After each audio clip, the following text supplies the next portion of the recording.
Next, I want to give an overview of the important aspects of a novel, the attributes we need to consider when we read a long work of fiction. This is really dry theoretical stuff, but it will be very useful to you for any study of any novel you make in your time at Monash. It will help you say brilliant and interesting things. You must know what these components of a novel are, but also how the author has manipulated these components, how they interact with each other. To give an overview of these attributes, I'll be talking about plot, characters, genre, setting, themes, historical factors, and narrative.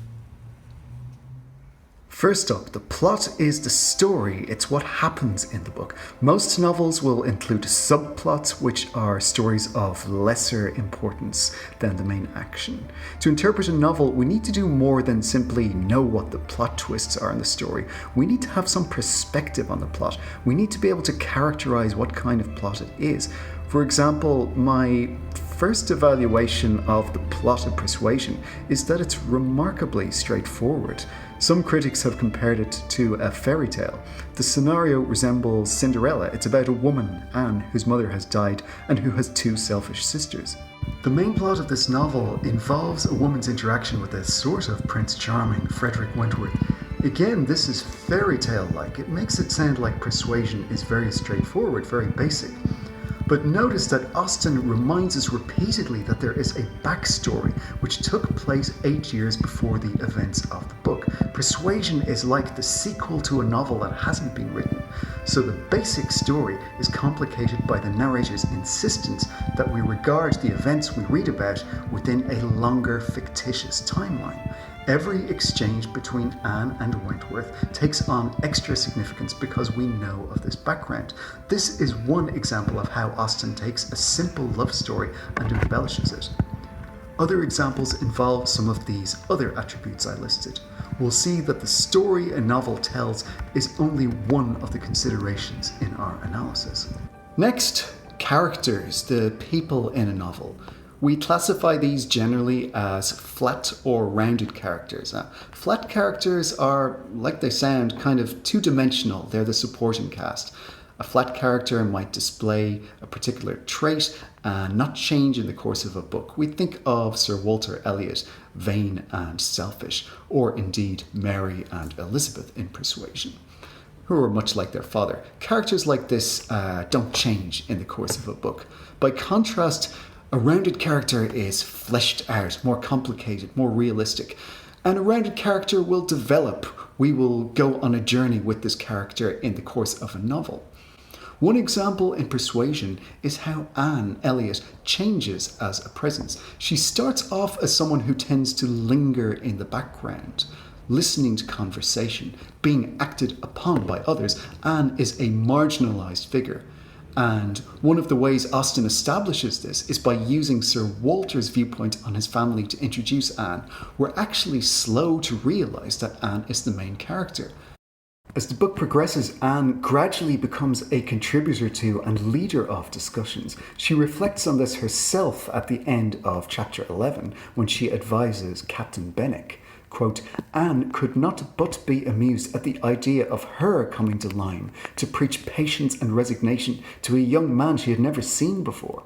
Compare this to the start of the book when Anne's family didn't even consult her on plans for the estate, and she didn't speak up in their presence, even though it's clear to us from Anne's conversations with Lady Russell that she knows what action should be taken. So over the course of the book, there's a change evident to us, a growing confidence that Anne has in her own wisdom. By comparison, Frederick Wentworth is an intriguing character because Austen makes it so that we struggle to evaluate him for much of the novel. At a glance, we can't tell whether Wentworth is a flat character, incapable of development, or a rounded one who has grown in some way since his earlier relationship with Anne. In all of this, Austen is confusing us very deliberately, causing us to defer judgment. One factor is that obviously because of their backstory, Wentworth's interactions with Anne are complicated. He does display some resentment towards her, And Austen throws us off the scent, makes us uncertain in our judgments of the characters too. For instance, consider where Wentworth becomes attracted to the superficial Louisa Musgrove at the end of Volume 1. And this uncertains evaluations we've been making of the characters. We start to think, what does it mean if Wentworth is attracted to this utter imbecile, ignoring Anne's depth for the charms only skin deep of a younger woman? And it makes us think, consequently, what do we think of Anne, who was once deceived by this obviously superficial man? Obviously, things turn out different, but this shows us that incidents aren't the only possible sources of suspense in a novel. The inner emotional life of a character withheld from us or complicated is another thing that coaxes us along from chapter to chapter, from volume to volume. The genre of the book tells us whether it fits into a particular tradition, and from that whether we can expect the novel to satisfy certain conventions that we might find in crime or thriller or whatever. Genre literally just means type. From what I said about the plot, Persuasion looks like a romance novel, which I use in the modern sense to mean a love story. So we readers might expect the story to progress in a predictable direction towards marriage and happiness, perhaps in pleasant settings such as charming villages and the countryside. The book would have an overall tone appropriate to the genre, and we might expect particular stock characters such as eligible bachelors, innocent maidens, and absent-minded spinsters. And the way characters are introduced in Persuasion is consistent with the romance genre.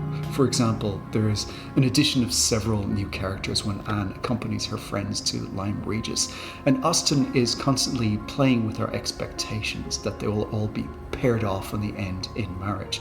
And she wants us to think that Anne has found a potential soulmate in Captain Benwick. Setting is another important component. We can see that the location of the action in Persuasion places certain restrictions on characters, what they can and can't do. Anne's life has been based in sleepy villages in Wiltshire and Somerset.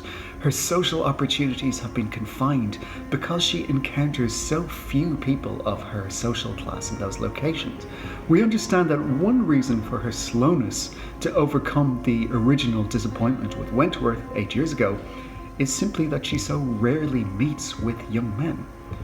By contrast, developments in the storyline will gain momentum in Volume 2, partly due to the new setting. The action relocates to the town, Bath Spa, where the urban social formalities and the regularity of larger gatherings of people help to hurry events along. Theme is a little bit of a more slippery term. Themes are abstract. They're the big ideas that lurk behind what happens in a literary work. Themes are the principles behind the explicit subject. For instance, the subject of Persuasion is a woman's reunion with her former lover, but the themes behind it include regret, aging, social change, and the power of nature to restore and console us. I want to stick with this last theme of nature for a moment because I'm going to come back to it later in our discussion of Persuasion. Anne Elliot is introduced to us with reference to nature as a character, quote, whose bloom had vanished early. And this figurative allusion to flowers forms a pattern with other references to nature in the novel. When Anne joins walking parties to Winthrop and Charnock, Austen communicates a sense that the natural surroundings can heal emotional wounds. This pattern recurs, which makes it significant to us as a theme of the novel. An important moment occurs on one of these walks when we're told about Frederick Wentworth's, quote, glow, almost restoring the past. And this reminds us directly of the opening description of Anne's bloom vanishing early. The reader gains optimism that Anne and Frederick's love might be revived from this image of natural regeneration. The repetition of this sort of imagery indicates that Austen wants us to pay attention to this theme. We should also think about different historical factors. I already mentioned one when I talked about the way that the novel had to be divided into separate volumes in Austen's lifetime, and this would compel an author to structure a book in a particular way. We should also think about the historical context for the plot.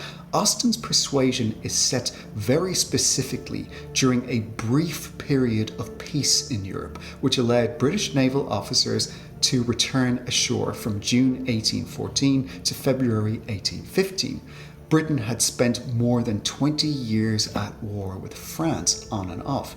And this temporary peace is vital to Austen's plot because it allows military men to go on leave and meet women.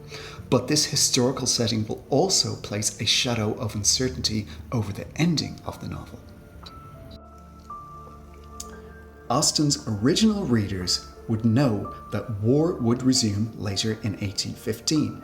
Therefore, those characters in the novel who served in the Navy would be recalled to duty. Nowadays, we put the book down and think the story has ended in a certain way, but knowing this historical circumstance, we feel differently. So the plot has a particular historical context. The themes have a particular historical context too. Look back to what I said about nature restoring us. This corresponds to a lot of important literature published during Austen's lifetime, which we bundle together as a genre called Romanticism. Poets such as William Wordsworth gave new importance to the power of nature, not just as a creation of God, but as a divine force itself. Persuasion takes on these ideas which were familiar to Austen's readership. These early readers would also have known that John Murray, Austen's publisher, also published works by poets like Samuel Taylor Coleridge and Lord Byron, who grapple with these considerations of nature. So Austen's treatment of the theme of nature is part of a larger contemporary debate on nature. She's taking on the ideas of other authors and putting her own spin on them, by investigating how nature as a regenerative force might relate to the life of a woman who seems doomed to become a spinster. Another kind of historical factor we might consider is biographical. What do we know about the author's life, and does this impact upon our understanding of the novel in any ways? Does it illuminate the book for us? I'd say to approach this with caution. Every edition of Persuasion you can find nowadays will say in the introduction that Austen has some similarity to Anne Elliot. Austen once broke off an engagement, for example. But so what? Most people think about whether they're going to be married or not in the future. What I mean to say and emphasize is that biographical detail can distract us. We shouldn't assume that Austen is merely representing herself on the page. We must allow scope for creative imagination, for Austen to be envisioning her own world and story. So it's really up to you how much importance you place on biographical details in the author's life and how they might be useful to shed light on Persuasion. Narrative means how the story is told, which entails reflection on who is telling the story. Persuasion has an omniscient narrator, which means it's related by a detached voice, speaking in the third person, which knows everything about the characters and their world. But the narrator only reveals as much information as it wishes. It doesn't always tell us everything. So a question we ask as readers is whether the narrator is reliable or unreliable. Do we trust the voice relating the story to give us an accurate account of events? Next week, I'm going to say a lot more about narrative, because what Jane Austen does with narrative is one of the attributes that marks her as an innovative author. To a large extent, narrative technique is what makes a Jane Austen novel a Jane Austen novel.